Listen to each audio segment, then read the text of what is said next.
The Game of Life and How to Play It by Florence Scovel Shinn.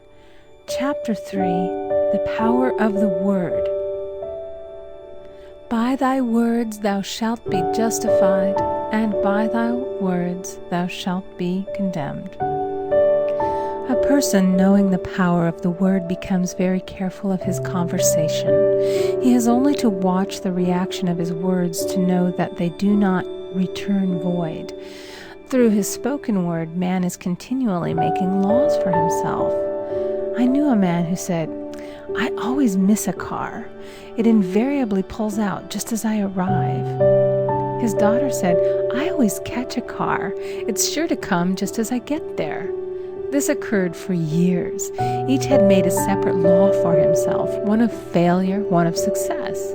This is the psychology of superstitions. The horseshoe, or rabbit's foot, contains no power, but man's spoken word and belief that it will bring him good luck creates expectancy in the subconscious mind and attracts a lucky situation. I find, however, this will not work when a man has advanced spiritually and knows a higher law. One cannot turn back, and one must put away graven images. For example, 2 men in my class had great success in business for several months, when suddenly everything went to smash. We tried to analyze the situation, and I found, instead of making their affirmations and looking to God for success and prosperity, they had each bought a lucky monkey. And I said, "Oh, I see. You have been trusting in the lucky monkeys instead of God. Put away the lucky monkeys and call on the law of forgiveness, for man has power to forgive or neutralize his mistakes." They decided to throw the lucky monkeys down a coal hole, and all went well again. This does not mean, however, that one should throw away every lucky ornament or horseshoe about the house, but he must recognize that the power back of it is the one and only power, God, and that the object simply gives him a feeling of expectancy. I was with a friend one day who was in deep despair. In crossing the street, she picked up a horseshoe. Immediately, she was filled with joy and hope. She said God had sent her the horseshoe in order to keep up her courage. It was indeed, at that moment, about the only thing that could have registered in her consciousness. Her hope became faith, and she ultimately made a wonderful demonstration. I wish to make the point clear that the men previously mentioned they were depending on the monkeys alone, while this woman recognized the power back of the horseshoe.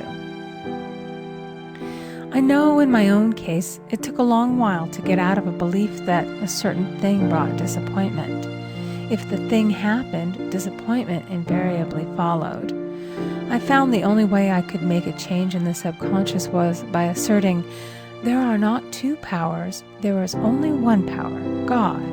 Therefore, there are no disappointments, and this means a happy surprise. I noticed a change at once, and happy surprises commenced coming my way. I have a friend who said nothing could induce her to walk under a ladder. I said, "If you are afraid, you are giving into a belief in 2 powers, good and evil, instead of one. As God is absolute, there can be no opposing power unless man makes the false of evil for himself. To show you believe in only one power, God, and that there is no power or reality in evil, walk under the next ladder you see." Soon after, she went to her bank.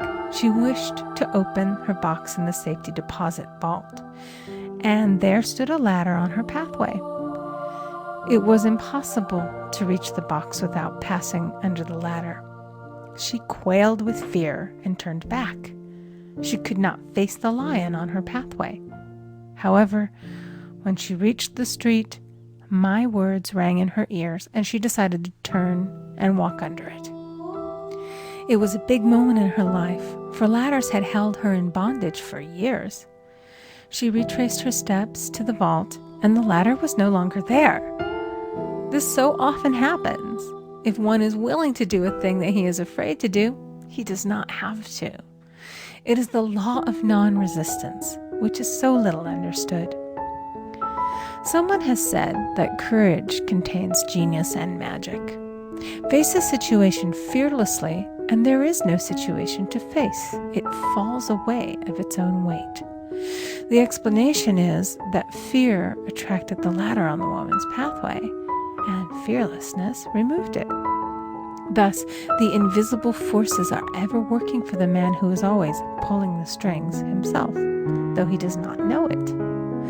Owing to the vibratory power of words, whatever man voices, he begins to attract. People who continually speak of disease invariably attract it. After man knows the truth, he cannot be too careful of his words. For example, I have a friend who often says on the phone, "Do come to see me and have a fine old-fashioned chat." This old-fashioned chat means an hour of about 500 to 1,000 destructive words, the principal topics being loss, lack, failure, and sickness. I reply, "No, thank you. I've had enough old-fashioned chats in my life. They are too expensive, but I will be glad to have a new-fashioned chat and talk about what we want, not what we don't want." There is an old saying that man only dares to use his words for three purposes: to heal, bless, or prosper. What man says of others will be said of him, and what he wishes for another he is wishing for himself. Curses like chickens come home to roost. If a man wishes someone bad luck, he is sure to attract bad luck himself. If he wishes to aid someone to success, he is wishing and aiding himself to success. The body may be renewed and transformed through the spoken word and clear vision, and disease be completely wiped out of the consciousness. The metaphysician knows that all disease has a mental correspondence, and in order to heal the body, one must first heal the soul.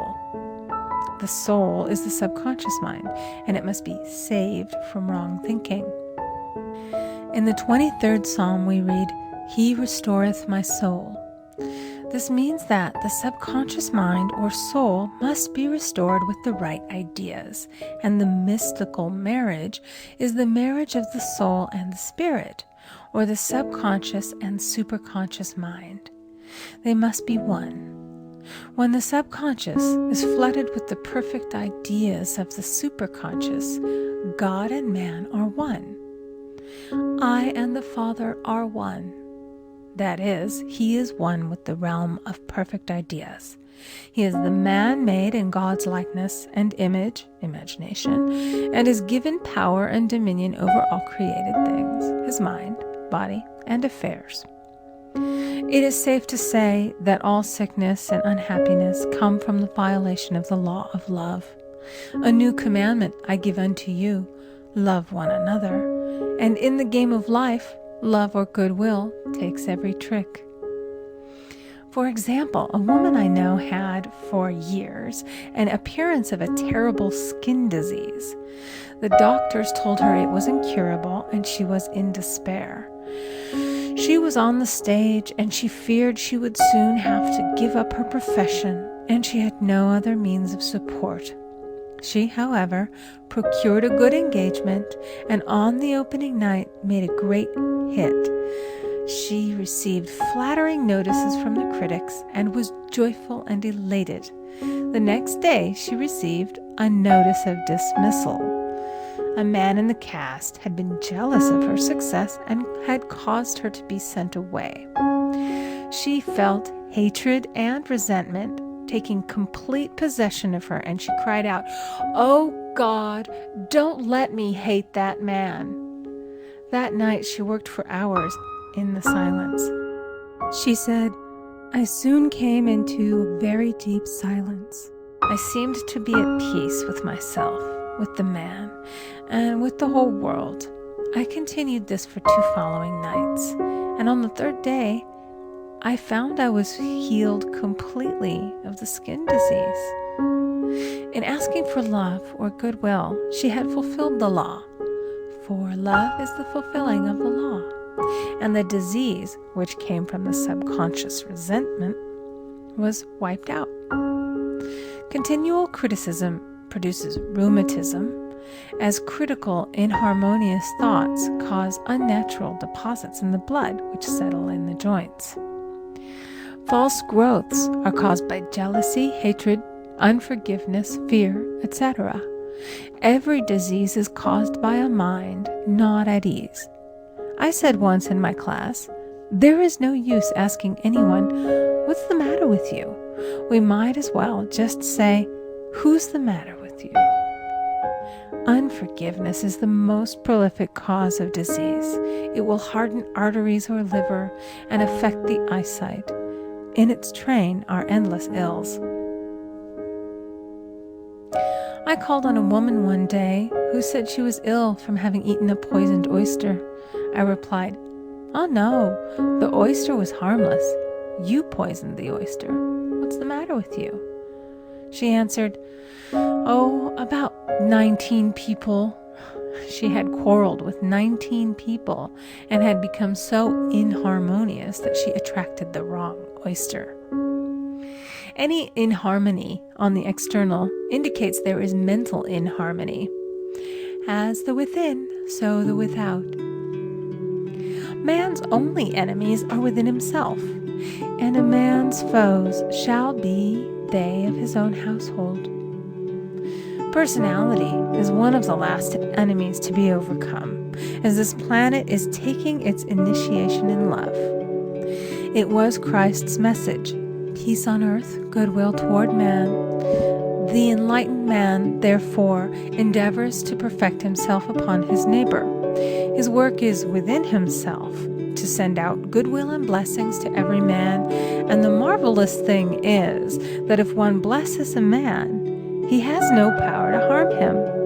For example, a man came to me asking him to treat for success in business. He was selling machinery, and a rival appeared on the scene with what he proclaimed was a better machine, and my friend feared defeat. I said, first of all, we must wipe out all fear and know that God protects your interests and that the divine idea must come out of the situation. That is, the right machine will be sold by the right man to the right man. And I added, don't hold one critical thought toward that man. Bless him all day and be willing not to sell your machine if it isn't the divine idea. So he went to the meeting, fearless and non-resistant, and blessing the other man. He said the outcome was very remarkable. The other man's machine refused to work, and he sold his without the slightest difficulty. But I say unto you, love your enemies, bless them that curse you, do good to them that hate you, and pray for them which spitefully use you and persecute you.